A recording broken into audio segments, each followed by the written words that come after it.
What is up, podheads? Tony here with the Podio Slate podcast. We are back for another week of nerding and shenanigans and conversations with people in the music industry. And I'm joined by Anthony, as always. How you doing, bud? I'm good. We're in this weird... It's not weird. It's like, it's literally what podcasting is. We're in this space where we're recording episodes. We're promoting the episodes that just come out. And we're trying to source new episodes. So it's trying to like keep both feet on your feet while walking, you know? Well, the machine is humming, which is a good thing, right? We have stuff coming through. We've got emails, we've got DMs, we've got, stuff scheduled that we hope happens. You know, you're not going to jinx any of that. And then you get to have the episode that we put out today. It was one of the ones that we were, super proud of. And we're trying to like live in that world for a second. But no, we have all these other things to do. So, yeah, it is a weird way to consume this. Here's the reality. It's like, whether or not we're doing this podcast, we're going to be listening to music. So like, that's a constant. We definitely listen to more music as a result of this. Sure. But on top of that, you're learning more about your guests. You're listening to new albums. You're jogging down memory lane. Like even for this conversation we just had, like I went through my old flyers to see, either what shows I attended of the Sleeping or ones I missed. And it's constant and we love it. It's like, that's the world we live in. We just fucking love this shit. Yeah. We'd be going to shows. We'd be looking up liner notes. We'd be listening to records on wherever we listen to them, Spotify, Apple Music, whatever your music service du jour is. But we get to do the little extra piece. When we do the homework on a guest, we get some talking points from, say, a PR person, and then we find ways to have cool conversations with people like Douglas Robinson of The Sleeping, which we just did tonight. So we're recording this right after the conversation because we just had it and it was awesome and it was a lot of fun to do. And Anthony, you just saw them live 2 weeks ago, and I'm jealous of that, by the way. and the new record is phenomenal. Like it's really just all these things happen and you're just sometimes I have to pinch myself. Like we're getting to do this still. Like it's pretty damn cool. Yeah, I don't know how I had never seen The Sleeping until 2 or 3 weeks ago, whenever this episode drops. And the fact that I got to see them, one, and two, that they just put out their new album, right? I feel like I'm becoming a ghost. Yep. I don't know if I ever knew The Sleeping music was coming. And in this world, if you have a fan base, even if you don't have a fan base, there's very few barriers to entry. You can do it on your own. And that's exactly what they did. The Sleeping from Long Island, New York. And they're back in a big way. And they just released their new album back on August 18th. We've listened to it a ton. It's out for the world. They played some new songs. When I saw them open for Sunny Day Real Estate, it's really fucking good. Like this is a great album. And it's everything that you would want from a band that, you loved back in the day that's decided to, continue doing this. Yeah, and it's not the same old retread. And we get into that with Douglas. It's not the same old, like, hey, here's a new version of the stuff we did in 2005. No, it's not. It's a progression. There's some fun, different chances taken by the band, and you go listen to the record. But first, listen to our conversation with Douglas, which is, one of our favorite ones of the summer so far, I would say. And I think this is coming out, whenever this is coming out, we're going back-to-back Long Island. So I think you're right. Let's go. Here it is. Douglas Robinson from The Sleeping. Great album. Check it out. We're here. Douglas Robinson from The Sleeping. How you doing? I'm doing well. Yeah, doing well. I don't know when this airs, but we just got back from tour, so I'm tired and happy to be home. So it's like a good mix of conversation time for me because I haven't really I'm kind of unwinding, and that's kind of when I'm more open anyway, when I'm like tired and just kind of like, oh shit. So I'm happy to be here. Thanks for having me. Yeah, I'm doing well. We won't keep you on for 3 hours. We'll let you get some sleep here. Oh, it's all good.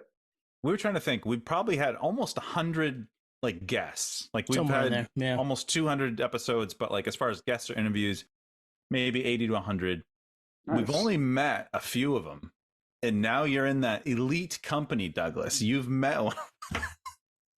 Yeah, so we met a couple weeks ago, Portland, Maine.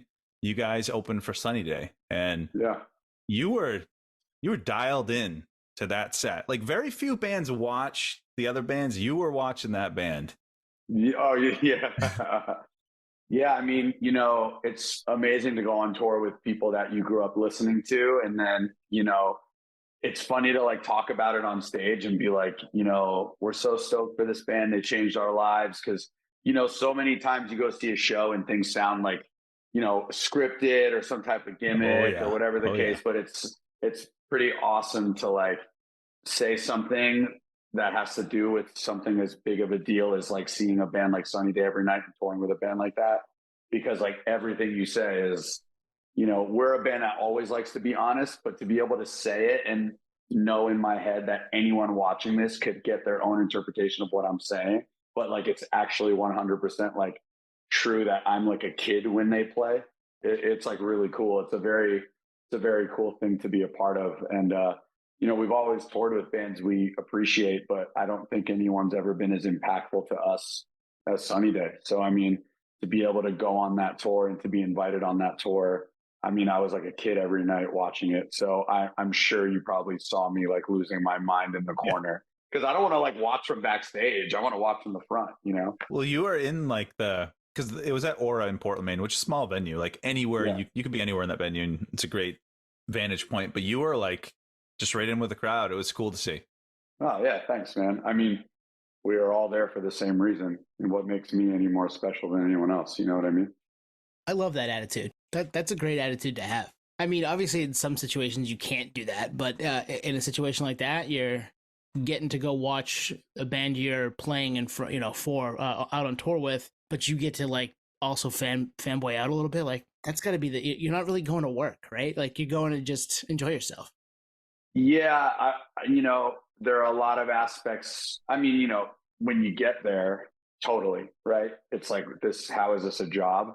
But there are many hours in the day that lead to getting to the venue and many hiccups, I guess you can say. So it's funny. I think it helps me appreciate being on stage more and being in these elements and moments because, there is a lot that lead up to it where you're like, holy shit, like there's 9 hours until we play. We got a 5 hour drive, blah, blah, blah, whatever. So it's funny because there is that work element, but you're right. Once you hit the stage, I think it makes all that even more worth it. But yeah, like, I mean, I was watching every night, like, this is crazy. You know what I mean? Like, it's a beautiful thing to me because the business side of being in a band is sometimes you take shows that make sense or some, in more of like a relative way or financial way or whatever. There's always different variables of why you take tours and take shows. And this was a really cool one because all encompassing, it was just like, oh yeah, this is something, and the main factor was being able to tour with a band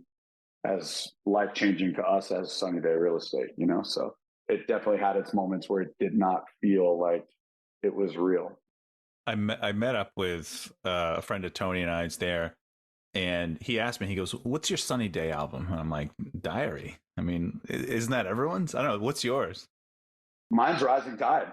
Oh, there you go. Yeah, that was his. I think Rising Tide and How It Feels to Be Something On are like very high up, like tied for me as my first. But I think LP2 is a close second, and maybe even I love Diary. I think Diary is super dope, and I know that's the quintessential Sunny Day. But like honestly, I think there's so much texture in LP2. I think there's so much vibe in How It Feels to Be Something On, and I just think the songwriting is like immaculate in Rising Tide. So that's what does it for me. And Rising Tide, I think, just also sounds incredible, so it stays there. And honestly, what keeps How It Feels to Be Something On tied with that is Pillars. I was telling William this, after the first show, like after we started talking, I was like, dude, you're playing on Pillars. I mean, obviously anything he does is amazing, but when that bridge hits, which is similar to the intro of Pillars, but when the bridge hits, I told him, I was like, I always get this feeling every time I listen to that song. I can like hear, I almost feel like my sense of hearing creates a visual for that moment, especially when Right the on. bridge hits. I feel like I'm like sitting in that room during the recording. Like I just started picturing like this dark room, like a couple candles and him just like playing that groove, you know what I mean? And And he was like, actually, you're not far off. And he was like describing the room to me. And, That's crazy. that just that song alone, on top of how it feels just being an amazing record, like that song alone, just like it catapults that record for me, like up top, But I mean, all of it's so amazing, and there's different eras of my life that make them more important than the others. So. Oh man, we're off to an awesome start right now because we could go a million different ways here. But so obviously you're a fan of music and have been for a long time. What Sunny Day was a big one, but what else were you listening to growing up? What else did you love? What kind of got you into like, I want to be in this world? Well, I mean, the first time I ever knew I wanted to be a musician, my dad, before he like left or whatever, very young in my life, was a drummer. And he used to basically, when I was just a kid, he would basically like play drums, let me watch him. Then he would like pick me. He would leave the drum room that he had, and he would like wait for me to like crawl. I was like probably not crawl. I was like probably 3 or 4 when this first started happening. My dad said he used to purposely leave the door open and watch me go in and climb and start playing the drums. And he'd like purposely pull me away just to kind of always make me keep wanting it. So like drums are probably my first love. And even though I play everything, I think I always want to be a drummer. But in terms of like music, I remember, besides the stuff I grew up on, like Selena, my family's, I'm Mexican. My mom and my sister and my sister, like they raised me on Selena and a bunch of Tejano music. But I think my first like punk rock records, my sister was dating this dude when I was probably like, I think I was like 9 years old. And the first records he put in my hand, he was a bass player in like a punk rock band. And the first records he put in my hand were Pennywise. I think it was A Word from the Wise. It might have been self-titled. I think he gave me self-titled and A Word from the Wise. NoFX, Punk and Drublick. And I think like Earth Crisis, Destroy the Machines. And I just gravitated big time to like Pennywise and NoFX. I grew up on like punk rock in terms of when the first music was introduced to me, like in this realm of what we do. It was like primarily punk rock, but I mean, my taste just changed all the time because I just wanted to soak up music like every chance I could. I grew up on like a ton of hip hop, Tribe Called Quest, like one of my favorite groups ever, Lost Boys. And then I think in terms of emo, earlier emo, Knapsack was another band that like changed my life. Obviously, like your early Weezer records. I mean, it can kind of go all over the place, but that's primarily what I first remember being like stoking everything and being like, oh my God, like this is incredible. You know what I mean? Deftones obviously were another one for me as well. But it changes all the time, and it always did because I always just wanted more and new and different. And obviously I have my go-tos, but it changes still all the time. So I think we like everything you said. And it's funny how, like, I personally look back at those memories and I didn't know it at the time, but I recognize it now and appreciate now how much they did shape. Because, like, what if instead of Pennywise or NoFX or whatever, it was like some of the genre, you might have just gone and ran with that. And honestly, the course of your life might have been different. Yeah, totally. I mean, I had some other records too. I mean, there's this one Selena song that she did a duet with David Byrne of Talking Heads. I don't know if you guys ever listened to it. I can't remember the title off the top of my head. I have it somewhere, but my sister used to just my sister was a singer, and she was like a dancer on cable access. She wound up becoming a cheerleader for the Spurs for a while, but she was really into music on that level. And she wouldn't let me leave her room unless I sang David Byrne's parts like exact. Kind of where I like started learning how to sing. Like she'd put a comb in my hand or a brush, and she'd be like, "Sing David, sing the dude's parts," because she didn't know who David Byrne was. She's older than me, but she didn't listen to music like that. But she wouldn't let me leave the room until I would sing every note right. And that also kind of when I heard Talking Heads and David Byrne, I just remember being like, "Oh my God!" Like that's who sang with Selena, and just a whole bunch of different ways that I've always been into all types of stuff. And there's these little elements and pockets of what helped me become a singer or a drummer or a guitar player, but in terms of vocally, that was definitely like a big thing for me. But it's funny because that was before all the punk rock. So when the punk rock hit me, that's when I was Right like, on. I got my first instrument. I got a bass guitar when I was like, I think like 10 years old. And I remember telling my mom, like, oh, I'm going to be a rock star. And I didn't even know what that meant. You know what I mean? For years after that, I didn't even know what that meant. I was just like, oh, I'm going to be a rock star. Not saying that's, I play in a rock band, but my goal was this, oh, I'm going to do this. I'm going to change the world, whatever the case. So when did you got the bass guitar, but when did you decide I want to start creating music? I want to find other people that are like-minded and, put a band together and maybe you're singing, maybe you're playing bass, maybe you're playing drums. But when do you start doing that? So I got the bass. I got the bass and I was playing bass for like a year maybe until I randomly found a guitar in the trash. And I like ran home. I was on my way to a friend's house, ran home, and I didn't like leave my house for like 2 summers. Like I just kept playing guitar every day. I just kept blasting music in my room. And I think at one point I just had to, we were going to school. And at one point I went to Spanish class and this girl I met, her name was Kelly. And I think I was wearing like a Rancid shirt or something. And she was like, oh, you like music? I play music and I have like every instrument in my attic. You should come and jam. And I just remember being like, I was just so happy someone had every single instrument because at that point I wanted to play it all. I didn't know, like, I loved everything. I played guitar, bass at that point. Anytime I was on a drum set, I would play, so I was like, oh my God, this person has anything. I just want to like play. And then when we started jamming, she was a drummer. But when we started jamming, I was like, oh yeah, this is what I want to do. And then we formed a band. And ever since then, I've been in bands. And that was, I think, like middle school. That early excitement is like unparalleled. Whether it's Unbeatable. like Yep. your first set of golf clubs, your first instrument, like I'm transporting back. Like I remember when I had got my first acoustic guitar, I didn't know how to play it and no fucking clue, but I just wanted to spend time with it. Same thing, bass guitar. And Totally. You try to find people to round out a band. Tony, I don't know if you remember the Sons of Ire, which was Danny and Andy and Setla and Mize. Yep. Little band. It was just named after StarCraft, the video game. Sons of Ire. Sounds about right. That's sick. But it was just like next man up. Who actually has the equipment? And it was so exciting. Like I'm transporting myself back through what you just said, and I don't think I'll ever be that excited in my life again.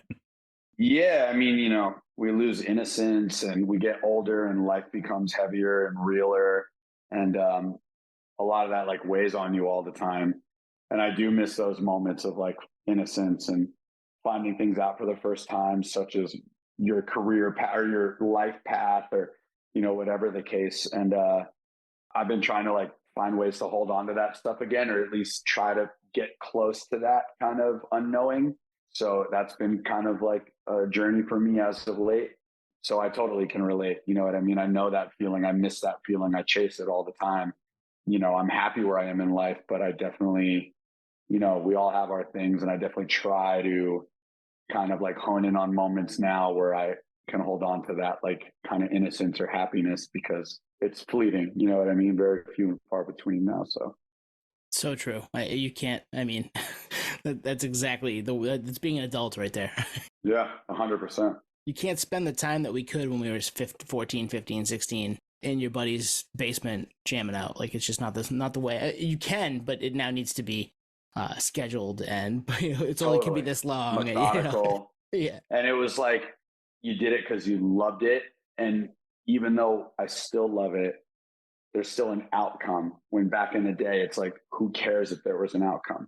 Now music's become such a business to pretty much anyone now who tries to be in a band, which I think is good and bad, because obviously you want to get a business sense of how to do this so you can sustain it. But also it's like so many bands just come out of nowhere and they're like, oh, we're a business now or a professional. It's like, I feel like they're somewhere got lost in the sauce of just playing music to play music. And, I've been really honing in on that when I'm back on stage because I'm much older now and I get to do this again. And it's like a really beautiful thing to actually like let that go. And I've been I've always been sort of, I guess, I don't want to say empty in a negative way, but I've always been just a vessel when I'm on stage. I don't care about anything. I don't think about anything. So there's like an emptiness in terms of nothing is in my head. You know, I'm not thinking about anything. And to be able to kind of like get that back again and hone in on that reminds me of why I did it in the beginning in the first place. Like, it's amazing to be on tour with, you know, life-changing bands, but it's also just amazing to be on stage and to perform with people you love all over the place or maybe down the road. So I've been trying to really like hold on to just that aspect and kind of get that feeling back. It's funny. You just triggered something in my head. We had Vinny Caruana from the Movie Life on last week. And Avalanche. He said, I think it was either him or Brian McTurnan, one of the two, said no one's having a worse time on tour than the Vocalist until that 30 minutes on stage, and they're having the best time. Yeah. Do you agree with that? I think I've put my band through hell just as much as they put me through hell. So I definitely think it's pretty even keeled, but I do believe that, I don't know. I wouldn't want to discredit any of my dudes and thinking they don't feel the same way I do, because I mean, we're all up there. We're all leaving our families. You know, we're doing it for the same reasons, you know, and I definitely know, you know, people like Vinny and Avalanche and people like my band, like none of us do it for any other reason other than the music. So I'm bored a lot, but like, how can anyone not be, you know? So right. I agree with the sentiment, but I feel like I would be doing a disservice being like, oh yeah, it's just me having the worst time. Like everyone's probably what the fuck. You're all bored out of your mind. And then you just gotta lug shit everywhere, and yeah. So I'm gonna be even keeled with that one. It is a fun way to think about it though. Like once you finally get to hit the stage, you're just like, all right, all that other bullshit is gone. Let's go out and do this and be present in that moment. So totally. I like hearing that. That's awesome. Yeah, it's all that matters, man. Our van broke down like the second day of this tour, and it's gone. You know, the van that we were using. Yeah. Our merch guy / like fill-in drummer / driver, his van died in Pennsylvania, and we ditched it at like a service area, and we finished the tour in like a U-Haul in a car. You know, just to like make the rest of it happen. So we're all going through it. You know what I mean? But we made it, and we did it. We made it happen, and it was awesome. And we got to like play with, you know, Sunny Day, people that, you know, we grew up on who have now in a way become our peers. And that's like a really cool thing. So, you know, the shit can be the worst of the worst, and then it can be the best of the best for anyone. You know what I mean? None of that stuff mattered on stage. We're like, oh yeah, cool. We're about to rip. Who cares? So we came into the world of the sleeping back in the questions and answers era. Mm-hmm. And like, we know the story. Sky Came Falling guys linked up with you, but we don't know like the full story. So how would you remember the first conversation that ultimately led to the sleeping? Yeah. So there was a website called like instrife.com or instrife.net. And it was basically like a message board for like punk and hardcore. You know, I was coming out of high school.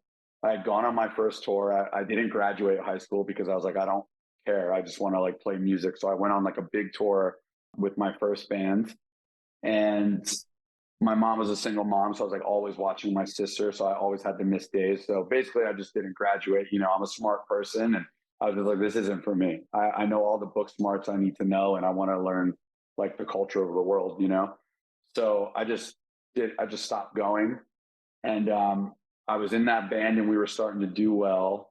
And I saw an ad on InStrife for, you know, X guy came falling looking for a singer. I played guitar and sang in the band I was in, but I was like, you know what?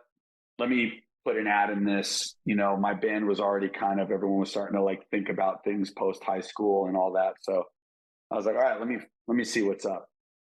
So I got a response from them, and they're like, oh, we'd love to try you out.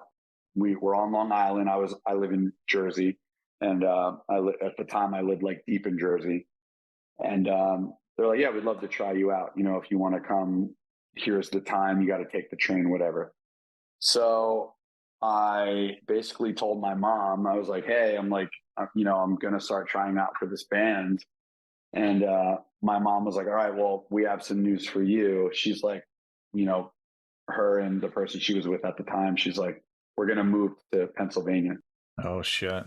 Yeah. So she's like, you can either, my mom was like supportive my mom's a survivor in the sense that like she's been through a lot and she's never really like had a dream to fulfill. So she was just basically like, if you want to do it, go for it. But we're moving like 4 hours away.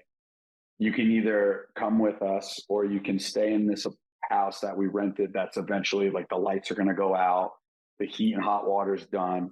You can stay in here until something happens. And if not, you can like come back or whatever.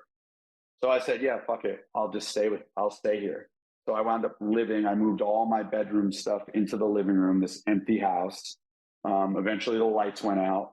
I was pretty much like walking to the grocery store. I've been vegan for like 9 years, but at the time, like buying cans of tuna, just eating tuna out of cans and like, living by candlelight pretty much. I had like a Discman and I would just read books in the candlelight or when it was light out. And, I would work here and there at a gas station. So basically I was saving enough just to like take the train and try out for this band. So without making it a crazy long story, because I don't want to bore you guys with it, but basically what happened was I was going back and forth a couple times, and then I stopped hearing from them. And what I now realize, they were just trying out a bunch of other singers, but for a couple months I didn't hear from them, and I was like really bummed at that because I was like, just call me, you know what I mean? Just say, right. Just give me a call and say no. So I had to take a lot of effort to get to Long Island from where I lived in Jersey, a bunch of trains, whatever the case, So it was a lot for someone who had a car and pretty much had nothing. So eventually I wound up moving in with one of my friends who took care of me probably the last like couple weeks before I like found out that I was to be in the band. But I was dating this girl who went to Fordham University, and I didn't have a cell phone or anything. I was always kind of behind. Like when cell phones were a thing, I got my first beeper. When cell phones when cell phones became like Nextels, I got a flip phone. You know what I mean, or the Nokia phone, or Boost whatever. Mobile. I was basically just I was basically just like always behind. So I didn't have a cell phone at this time. I think something had happened where I just didn't have a phone. So they would always call my ex-girlfriend's phone. And we hadn't heard from them for a couple months. And I would have to get to Penn Station, which is, the hub and one of the hubs in the city. I would have to get to Penn Station to go to Fordham. So I remember the last day I hadn't spoken to them. I like looked at the train schedules that I would normally hop on to take the train out to Long Island. And I just remember like cursing in my, like under my breath at the screen, like, man, fuck you guys. Like you could have just called me. You know what I mean? Yeah. That day I get to my ex-girlfriend's university and she's like got the phone in her hand as I open the door and she's like, it's Cameron. And I'm like, what? She's like, it's Cameron. And Cameron's a guitar player. And I was like, oh, all right. So in my head, I'm not even like excited because I think they're just now calling me to tell me no. Right. And then Cameron, I pick up and I'm like, yo, what's up? He's like, hey man, I'm really sorry we haven't called you. We tried out like a bunch of singers just to like make sure we feel good about everyone we tried out. And they're like, we'd love for you to come back. And pretty much that week was finally the time they told me I was like in the band after like 27 singers they tried out. Wow. So yeah, it was pretty like serendipitous the way it all happened, even though the serendipity was like kind of negative when I was like, man, what the fuck? Like you guys couldn't have called me, but here we are. So it worked out pretty well. And I remember Sal, who's, all the band, they're all my best friends, but Sal and I are very close. And I remember Sal, I didn't know him, and Sal's bass player, and he's got this like demeanor about him. And he's like, yo, you got to make sure you're ready to tour. And I'm like, yeah, of course. And he's like, we're never going to be home. Like, you got to really make sure you're ready to tour. And in my head, I'm like, dude, I've been living in a house with no lights, eating canned tuna. Like, I'm ready to go. You have no idea. Yeah. And we're leaving tomorrow. Did he drop that? Yeah, basically. But that's how it went. And it's been a wild ride ever since. So yeah, because like it was the questions and answers, like the Victory era that we got introduced So that time frame was like 2006, 2007. Things are popping for you guys in a bunch of video games, and then I think what in 2013 is it or 2010? You guys call it quits or? Yeah, I think it was around there. So Cameron left pretty much a little while after Questions and Answers. In 2009, we made our second record. We made our third record, our first without Cameron, which was called What It Takes. We did it with Brian McTernan. And then after that, I think it was around like 2012, maybe 13, we made The Big Deep. Maybe it was like 11 or 12. It was around there. We made The Big Deep. And after that, we were just kind of burnt out. You know what I mean? Right There's so much momentum, and then it drops, you lose somebody. And then we make two records that I'm extremely proud of. But Victory, they were a label that was like, if you didn't have what they wanted fast enough, and by they, I mean, obviously one person, if you didn't have what said person wanted fast enough, it was basically just like destined to be shelved. On to the next thing. Yeah, exactly. And The Big Deep, our last record, it kind of happened at that point. And I think everyone was just like super burnt out. I had started talking to the other band I wound up joining called Night Verses.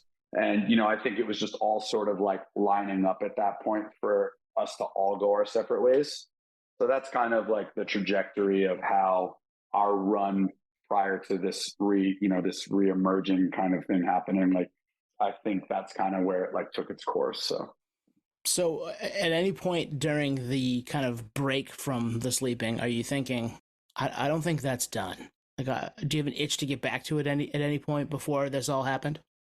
I think when it ended the first time, we were all like fairly happy because honestly, I mean, it's not like we never had disagreements or anything, but we're all friends. We've always remained friends.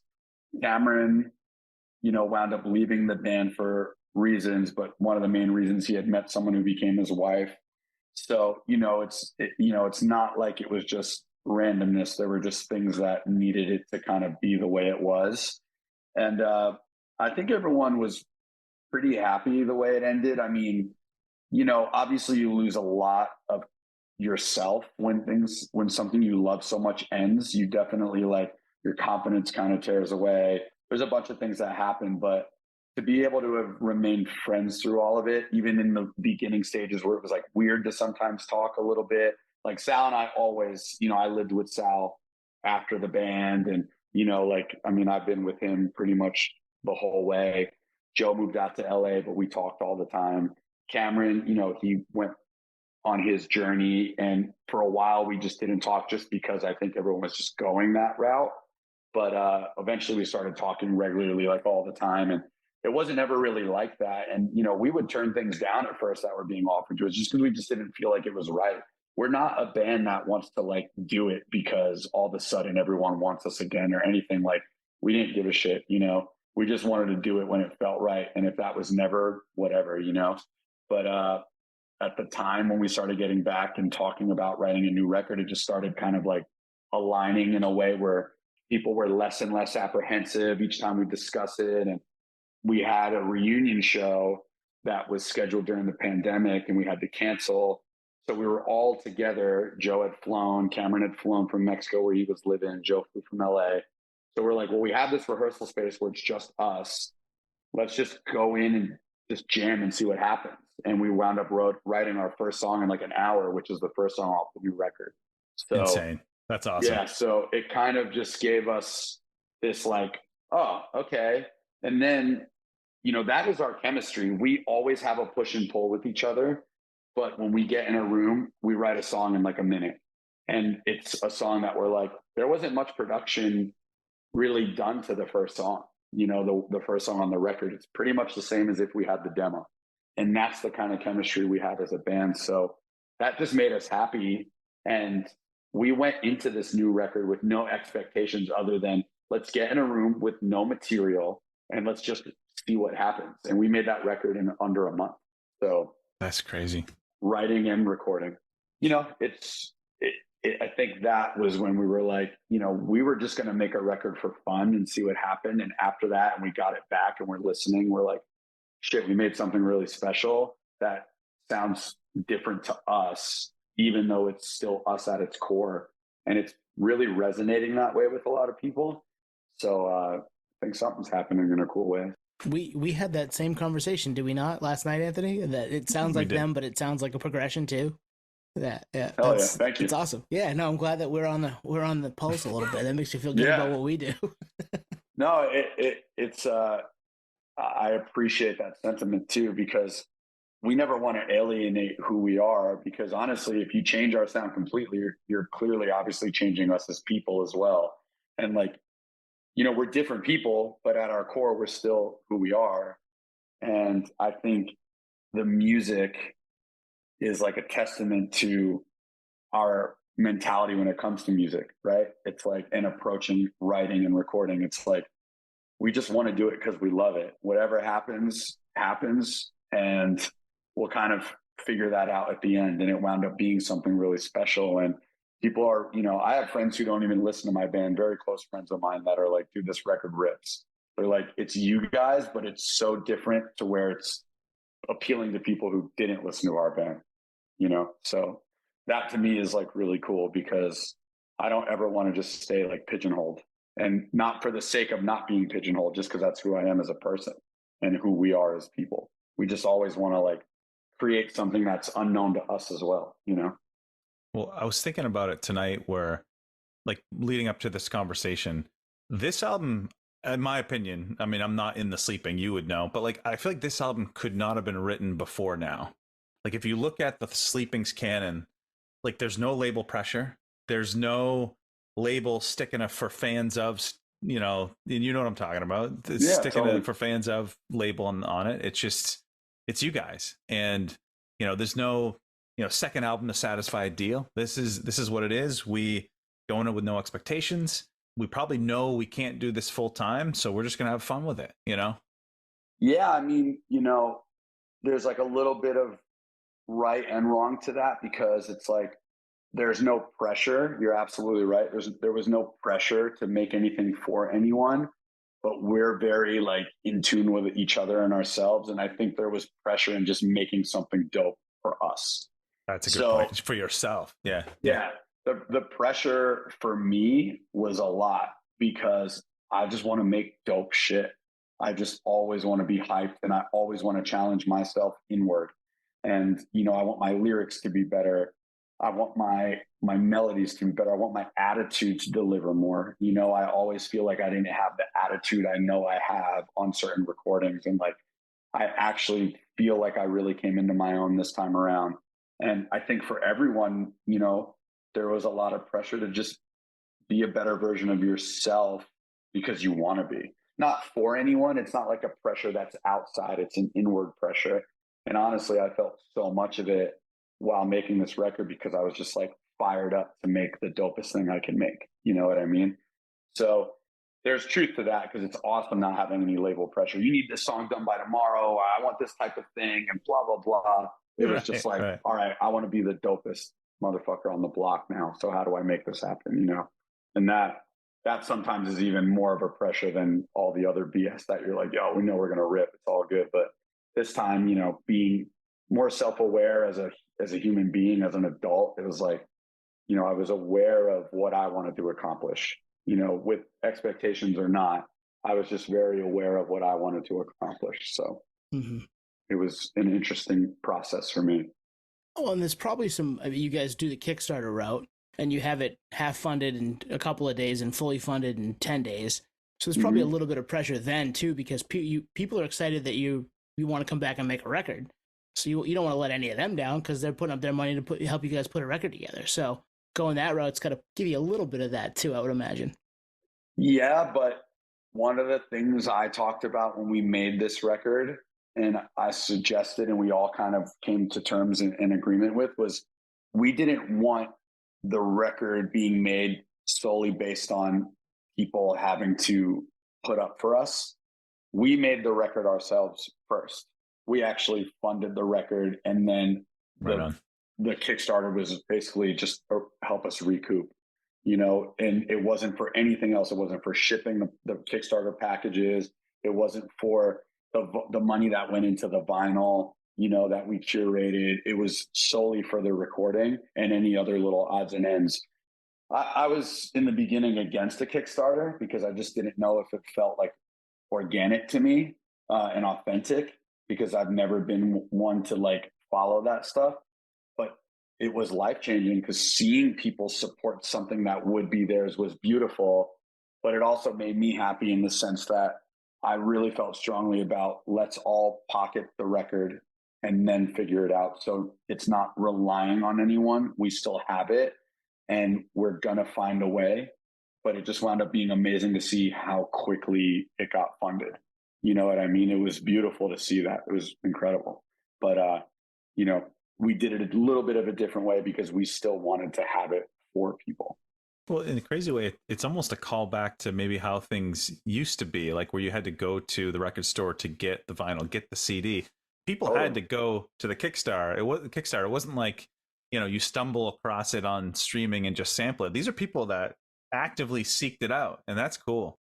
Yeah, no, I can't, you know, no amount of words or anything I say can really describe how I feel when I saw that we made that goal in like 10 days, 9 days. Like I was just like, we were a band that did very well for ourselves, but you don't know if that resonates. You know what I mean? You don't know if people are going to care when they're older. I think something that the Sleeping has that sometimes other bands or artists don't have, and not obviously many people do, but what I notice, my perception is like people who follow our band know that we were never just like going to be a revival band or anything like that. Like we're not one of those bands. I don't, you know, we turned down so many things to be on festivals that like in the beginning, it's like, oh, like you're the older band, like come and play this older band festival. And it's like, we never wanted to do any of that, you know, like, will we? Maybe now, who knows, but at least we didn't start by doing that because we're not like that. We don't care about that. You know, we don't want to be a band just to be like, oh, we're back. Let's make money. Obviously, I want this to be a sustainable career again. And we've been fortunate enough to make some type of a living from it. But that's not like the main goal, at least for me. And I can speak for them as well, you know, but to see it all happen the way it did was really cool. It made me like kind of put my faith back in, I guess, accepting change with certain things like a Kickstarter and these things. It kind of made me realize, okay, you can let go a little bit and not feel so jaded to like new methodology, you know? And I mean, you already had it too, so it's not like you were doing it because of the Kickstarter. It's like, no, Totally. we were already together. We'd already put this stuff together. The record was going to happen one way or another. This way, it just helped you guys do it, and you know, Totally. lessen the burden a little bit. Absolutely. Yeah, no, it was huge. It was huge for us. So we definitely couldn't have done it without anyone because, I mean, we would be so far in a hole. So, I mean, it worked out really well. You know what I mean? So I'm grateful for it in so many ways. So the album dropped August 18th. I feel like I'm becoming a ghost. I don't think we've said the name. Yeah. So at the time of recording, we're what, a couple weeks out from its release. So how's the reaction gone, both live and just from fans? I think it's awesome. I mean, you know, it's a slow build doing this yourself. We're kind of like, re-engaging with fans. I mean, we didn't have an Instagram until pretty much this record. We made one, but never used it until like this cycle, you know? So every day there's people that hit me up that's like, or, you know, hit the band up or myself, like, oh my God, I had no idea you're a band again. You know what I mean? We don't have the distro right now to go all over. We don't have a label behind us. So we're like organically getting people back. But the reaction's been insane. I mean, honestly, you know, to hear people say how much of a progression it is while still being us is like a beautiful thing. And then on top of that, you know, I think it's just really cool to be back in the mix and have something fresh that isn't just a recycled copy of what we would have done back in the day or whatever the case. So slow burner in terms of building our fan base back up, but the trajectory is definitely like it's like going skyward. You know what I mean? And I think also we kind of have this really cool thing happening right now. I think Sunny Day, this tour with Sunny Day, really helped us kind of like, I guess, kind of restore our aesthetic. I think there was one point towards the end of our band, we were just taking anything we could take to like keep momentum. And now I feel like because we're all of a selective mindset, I think it's going to really help us with our future. And by no means are we going to like, you know, we're not these like assholes that turn things down because it's not cool enough or anything, but we can do this a little more methodically because, you know, we all have things that are really hard to leave behind. So I think, and people that are really hard to leave behind. So I think having this new kind of, I guess, look and feel to our bands is going to really help us in being, you know, selecting more things in the future.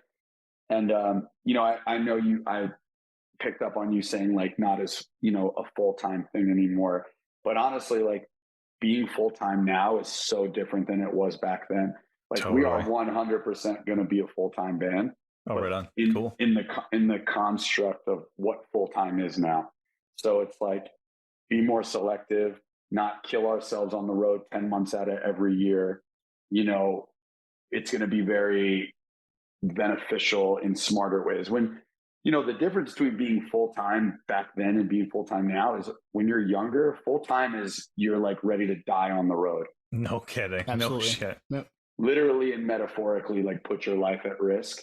Yeah. Where now you're older and you realize there are other ways to sustain this, especially in the digital age, all that stuff.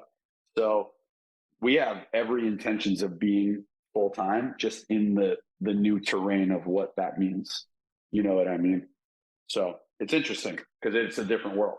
It's a completely different world. You're right. And I mean, the internet certainly helps that. Like 20 years ago, it's not nearly what it is today. And it's a lot harder to maybe pull that off. But with the way it is today, it makes complete sense to me that you would be more selective, do the things that fit your band, and also, you know, make the music the way you want to make it. And you can do it that Totally. way and be full-time and also not be, like you said, touring 10 months out of the year.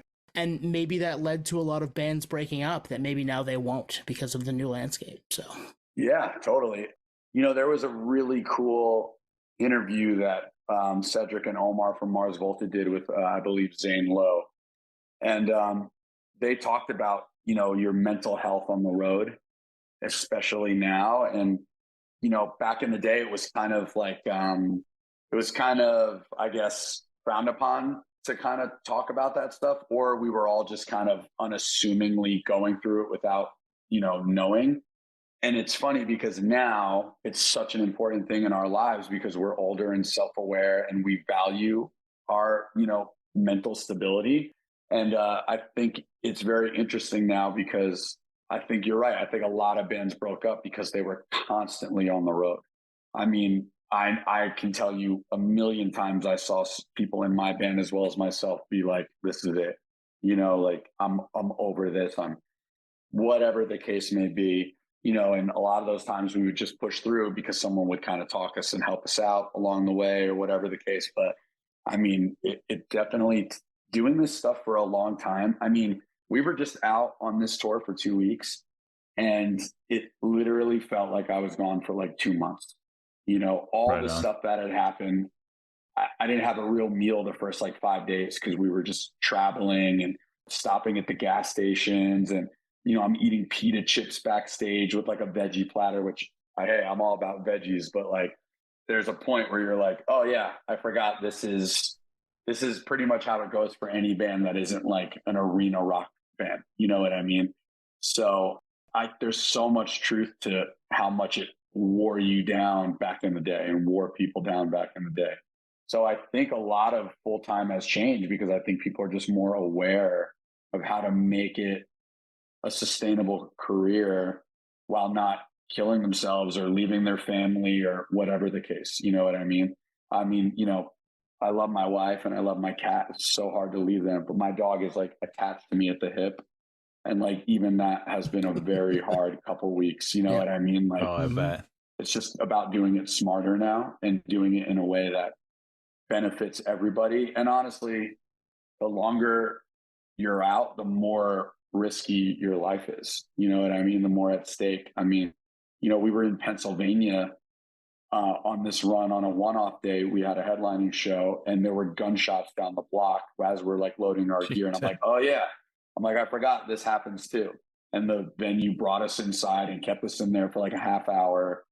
And I'm just like, yeah, this is the road. Back. So yeah, exactly. I'm pretty sure we all looked at each other at some point and said, welcome back, So again, it just goes back to, this is the way. I sound like Mandalorian, but you know what I mean? Like this is, this is definitely the new terrain for being a touring band. And you'll notice if you really break down band schedules now, you'll see that everyone is on this like playing field.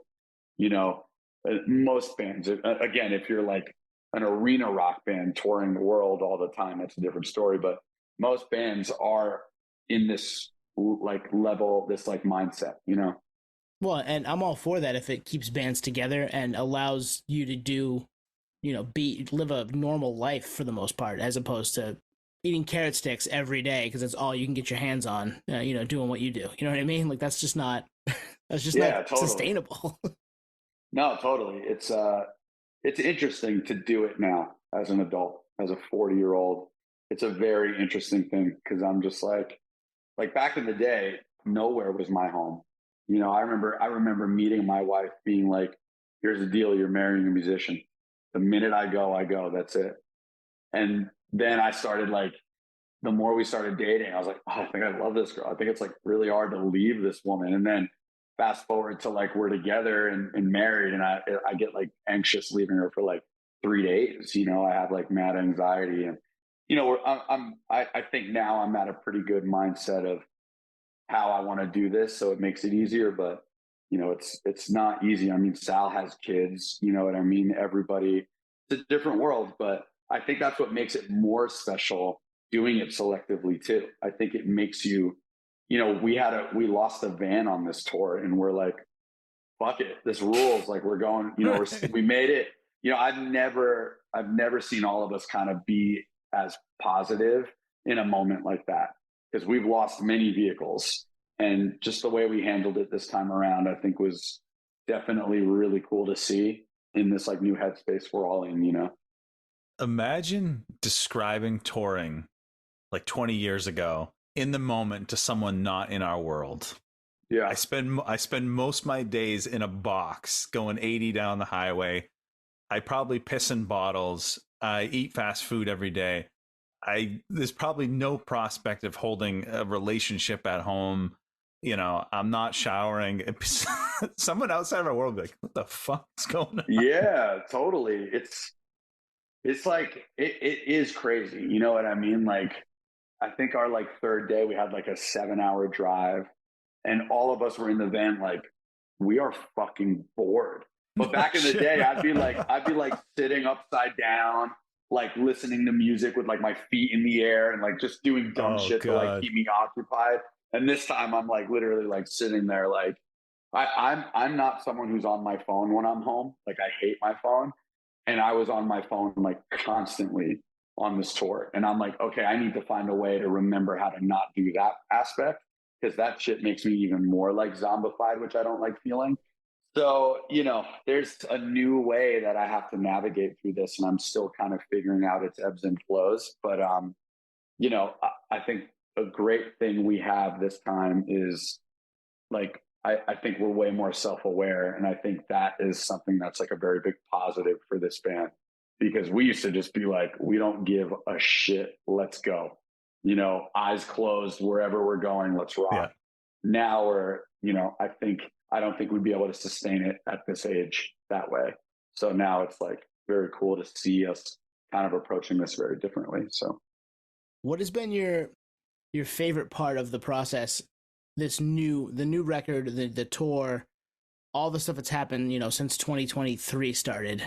What has been your favorite part of this process? Playing shows, creating the record, or, talking to a couple of schlubs like us, promoting it? You guys. There you go. I love it. Thanks. Honestly, I'll be honest, it is awesome to do podcasts and like talk to people again, because I don't really converse with people anymore. I'm kind of, and I'm very introverted. I used to be such an extrovert, and now I like never go out when I'm home. You know, that's, call it old age, whatever you want to call it. You know, I've gone through a bunch of stuff recently. I've kind of been going through some mental things, but for the most part, I'm just inward now, you know? So talking to people and being happy to talk again, you know, is nice. So I do enjoy that. But, you know, writing and recording will always be my favorite part of being in a band. I love recording records. I consider myself someone who's very into producing. This record was produced by us, as well as Chris and Mike, who produced our four records previous. But I love producing. It's like a big part of what gets me going with music. I love creating and being like, I hear this over here or whatever. But that's kind of always been my standard favorite. I think this new process, I think I'm really into the fact that, you know, I am way more business oriented and hands-on. And also I'm a vinyl collector. I'm obsessed with vinyl. I also run a vinyl shop when I'm home from tour. And to be able to curate our vinyl for this release was like a super important thing for me, because many years ago, I would never even have thought like to curate and care so much about vinyl. I'd just be like, oh, Victory's putting it out, cool. Where now it's like, it means so much to me. So like all the colorways, you know, the vibe of the record, like all the vinyl and the colorways to match, like, you know, all of that came from me just being stoked to be a part of the creating of the vinyl. So I think that was probably my favorite part of this, because now I look at our records and I'm like, holy shit, like I handled all of that. And, you know, it was a very proud moment for me in that sense, you know. Well, we talk about the creative process. I mean, I've probably listened to the album 10 times at this point, and I would say it overall it's very upbeat, but then there's songs like Halcyon and No Shadow in the Sun that kind of allow you to catch your breath a little bit. So it's got a good mix. And then there's that, is it interlude? You call it interlude, right? Leo, yeah. It's an interlude, but it's Leo, yeah. So like creatively, did you have a sound in mind, or was it just, let's just let it rip, guys? Yeah, we just let it rip. Right I think our one thing we said was like, I mean, we didn't really talk about anything. And I think that's so cool. I think that's just going in, no agenda. Yeah. You're back after a decade. Like, that's cool. Yeah, no, thanks. I think my only thing was I just didn't want to scream. Like scream. There's a lot of yelling in it, right? Because bands like At the Drive-In, Murder City Devils, things like that, like they're very heavy influences on me, as well as many heavy bands. But I'm older. I want my discrepancies, I guess you can say. I want the darker side of who I am to come out differently, and not so much as some like angry person. I'm more like afraid now than I am angry. I think there's a different way I process things now. So it's like fear, it's anxiety, depression, whatever you want to say. So I wanted that to be delivered on the record. That was my only thing. If there was a part that calls for a yell, which there is still a lot of that in its own way on the record, then cool. But like my whole thing was like, I didn't want it to just sound like we were trying to be, you know, an ex-Victory band. You know what I mean? That was pretty much it. But other than that, that was just within myself. There was like no discussions on the table of like, oh, do we want to be this or do we want to be that? We just would get in, write the next thing, sit in the live room, jam it out, and then we would put it to tape, you know? So it's always been pretty organic for you guys, really, it sounds like. You just kind of roll in, do your thing. Totally. We've always been like a jam band. Not in the, you know, this sort of way. No hate, but we've always been like a get in the room and just go for it kind of thing. So to do that again, but do it with kind of nothing while in the studio was really cool, because it gave us a little bit more of a sense of urgency when we used to just write and then take the stuff to the studio. To be able to have like really done it, everything ground up in that room and in that compound was awesome. And definitely like added to the vibe of the record. Also, you can hear the sort of sense of unpredictability in the songs, because I think we've gotten so much better at writing songs, but they still have our unique approach peppered in there. Well, it's got hooks too. The album's got hooks. It's Thank catchy. you. Do you remember what you said to Thank you. me? I remember listening to the first song. Do you remember what you said to me? And I was like, all right, I'm in. Like that, I'm in. And then That's it. track 2 is what, Tainted? Yeah. Our hearts are bleeding. Yeah, I'm in, man. I'm in. Yeah, thank you. I appreciate that. Yeah, that was something, that was something I dealt with a lot too. Like, I'm always challenging myself. And as I was mentioning too, like there was a lot of inward pressure. And I was like, I want to be better at writing. I want to be more relatable, but a little less tongue in cheek that I've been in the past. I've always been descriptive, but I feel like I was always a little more tongue in cheek. So I was like, how can I be a little less tongue in cheek, lay out these kind of stories, or at least be more descriptive? And, I really wanted to start writing stronger hooks. And thankfully we have songs that have resonated throughout the years, or Guitar Hero, whatever. We've done songs that are catchy and hooky, but, I really wanted to approach it as like, how can I become the person I'm supposed to be in my seat? And, songs like Halcyon, like singing Halcyon at the end, I was like, I don't write lyrics before we do this. I get in the room, start jamming out the syllables, start hearing words that I'm like, what am I trying to convey right now? And then when I start connecting it, I start realizing exactly what I'm trying to do. And Halcyon was a song when it first came to me before vocals. I was like, I don't know if this is my thing. I'm like, it just sounds like it's not where I am.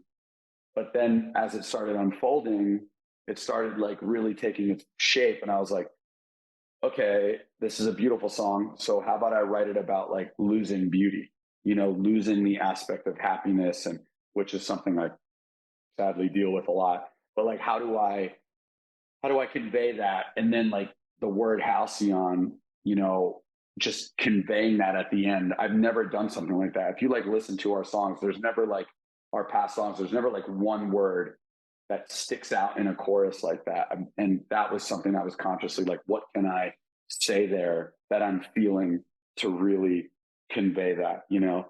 That was actually going to be the original title of the record. But one of my favorite artists, Ellie Goulding, she has an album called Halcyon. I'm like, fuck, I can't like copy that because it's not where it came from. Right. But I feel like I'm Becoming a Ghost is way more fitting to the whole theme of the record anyway. But yeah, so, that a lot of the lyrical content, I'm so happy to hear someone like yourself say it's like catchy in that sense, because I really tried to focus when piecing everything together before doing vocal takes. I really tried to be like, how can I make this like the hookiest it can be, while still being me. So I would say mission accomplished on that front for sure. I mean, hell yeah, it's a fun record to listen to, but it's also got moments where you're feeling too, which is what I would imagine you're trying to get across there is, we all have those moments, and the losing beauty that struck me because I definitely know that feeling as well, and have been down that road too. So yeah, it's totally, it's damn good, man. Thank you. Yeah, I think we all know that feeling, and I think that's something I'm proud about too. We made a record for our age. You know what I mean?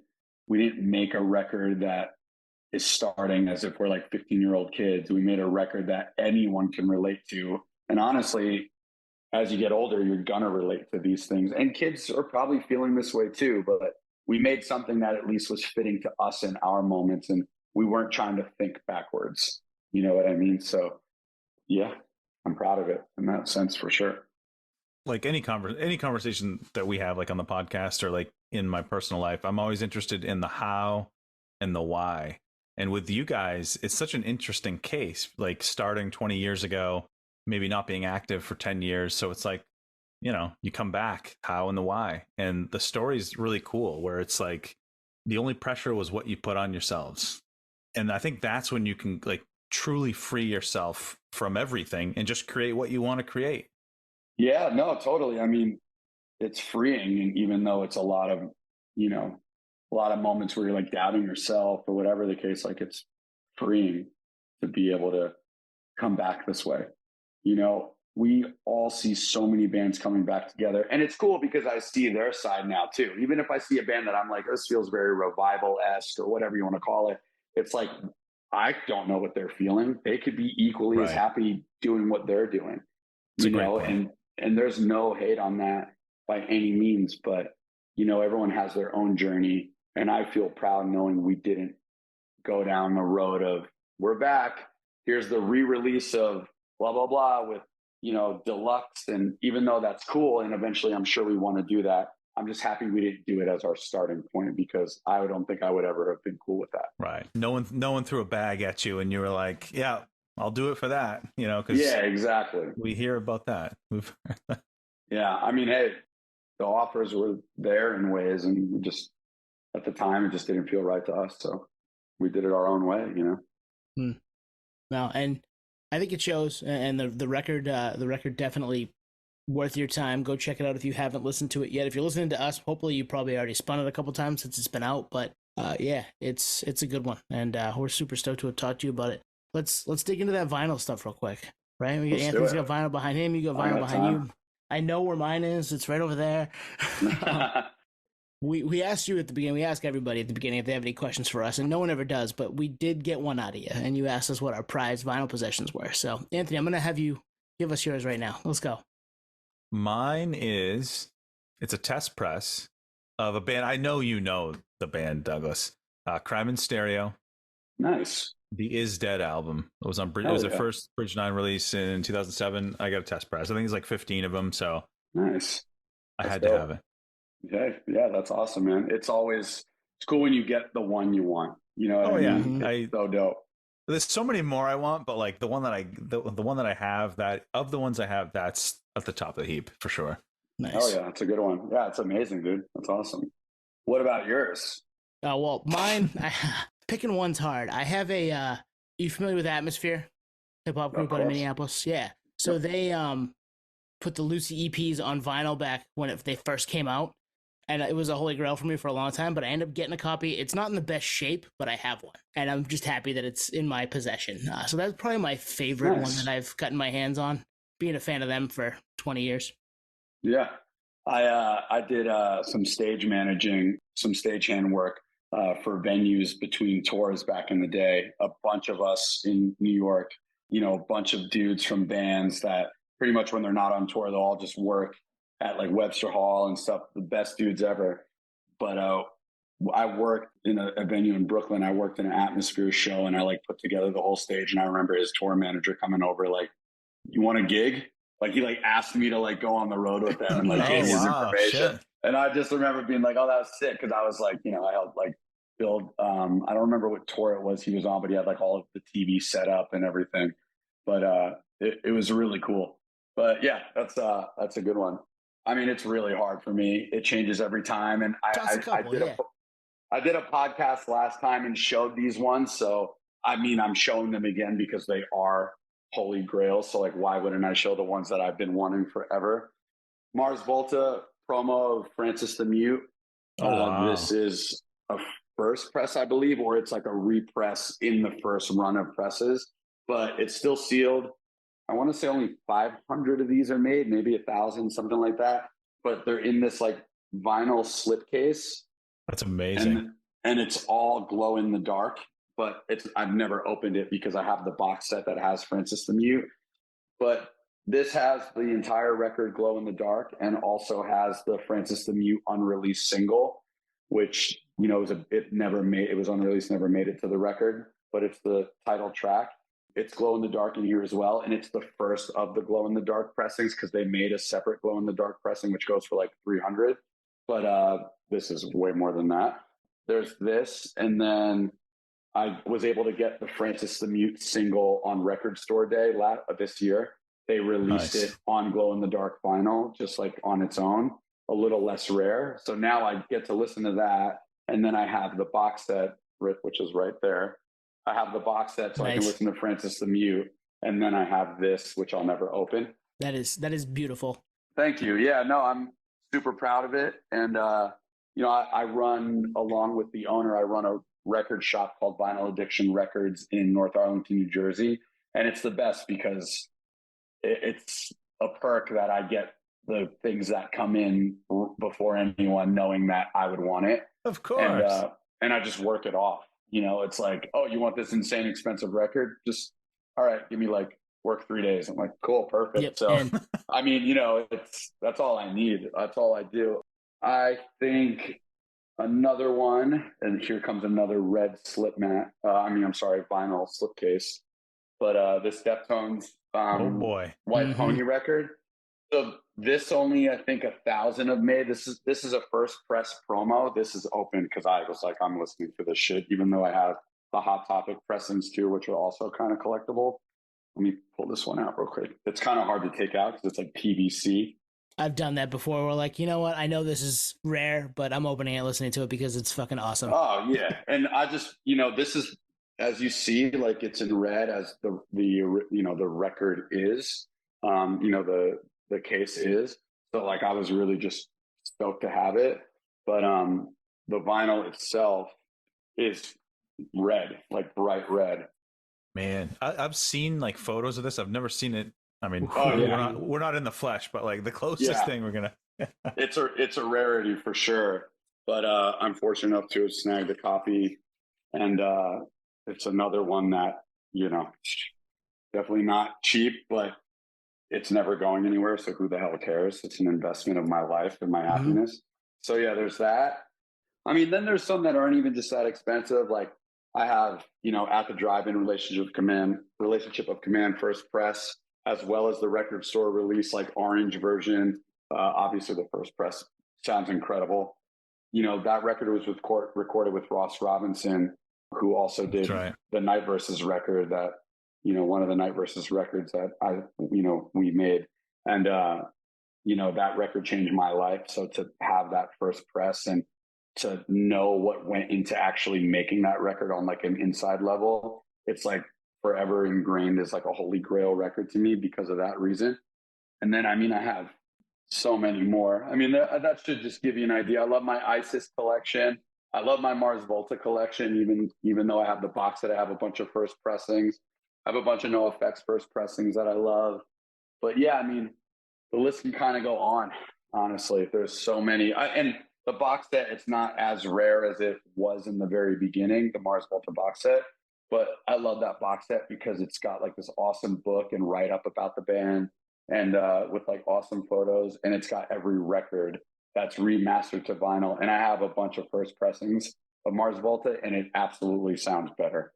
So it's like, I was in Mexico and I saw a bunch of Mars Volta records that were first Ps, and I was like, oh, I got to buy these. I'm in Mexico. And I'm at a shop where there's Volta records, like I'm buying them. But I'm glad I bought them because I still have them and I love them. But when I listened to the box set, it was definitely curated for vinyl. So it sounds really, really good. Douglas, being on tour, have you always been a vinyl head? Because I can imagine like early 2000s, you on tour, you're just, I mean, you get a lot of downtime, a lot of record stores out there. Were you just searching for that grail, or were you not into it at that point? So at that point, I wasn't. So I've never collected anything in my life. My mother like threw away baby pictures. Like I was just never a collector household. My mom didn't save anything, and it definitely like passed on to me. I barely have any accolades from any of my bands. Like I have like a shoebox of some Night Versus stuff, and that's like the most I've ever had of anything. Collecting records was the first thing that really started making me realize like I want to collect and value something. It's been a few years now, but I mean, I buy like a record a day. I mean, I literally have like 5 coming this week. And that's not even that's not including the shop when there's just something I want there. I take it home. Mm-hmm. So it's become like a serious obsession. And, everything I get, I listen to in headphones. This is like my sanctuary, as cheesy and cliche as that sounds. But yeah, I mean, it's like all I care about. So it's pretty much like an every single day thing. I mean, before I even got on the phone with you guys, I just bought a record. Nice. If you look in this room, you'll notice there's no furniture. It's literally like a desk and a chair and records. Yep. That's like all I need. So I love it. Yeah. I love it, man. Because I mean, you're certainly speaking our language. Like we said, Anthony's got a bunch behind him. I got a bunch to my left, and it's a way of life. And the vinyl piece of it's fun because you just never know what you're gonna stumble upon when you're out in the world. And if you can find something Absolutely. cool, you're bringing that home every time. Totally. And yet now, now that I do collect, my whole days revolve around record shops. We had so many hiccups on this tour getting to the venues that I was barely able to like step out. But like all I had in my mind, I brought an extra bag for records, and I was like, I'm going to shops every single day. Just the same way I brought my camera, because I shoot photos as well. I'm a photographer, and I brought my camera. I was super hyped to use it on tour, and I left it in the hotel the second day. Luckily, we routed ourselves back, so we had to pass that hotel. But I was just like, there was just so many things that I couldn't do what I wanted to do. Obviously, besides what I want to do every night, play music. There was just so many things during the day I couldn't accomplish. But my travels outside of my house like always revolve record stores. So I'm ready to go back on tour to be able to actually have the time to go and, pick up some stuff. Because that's the best part about, digging anywhere else is like, you're going to find something that you wanted probably for a price you wouldn't expect. Mm-hmm. Both high and low. Yeah, right. It could be both. Yeah. I think it's kind of the name of the game now. I mean, we always talk about vinyl amongst my friends, and everyone's all, someone's always like, oh yeah, but it's coming back. I'm like, it's not coming back. It's back. Like it's vinyl back. Is like absolutely just back now. It's not even a question. I mean, at our shop, we're selling new releases of vinyl every day. And when we first opened the shop, it was like, you just see the collection from our personal collections going. Like Dave, the owner, had a bunch of his personal stuff.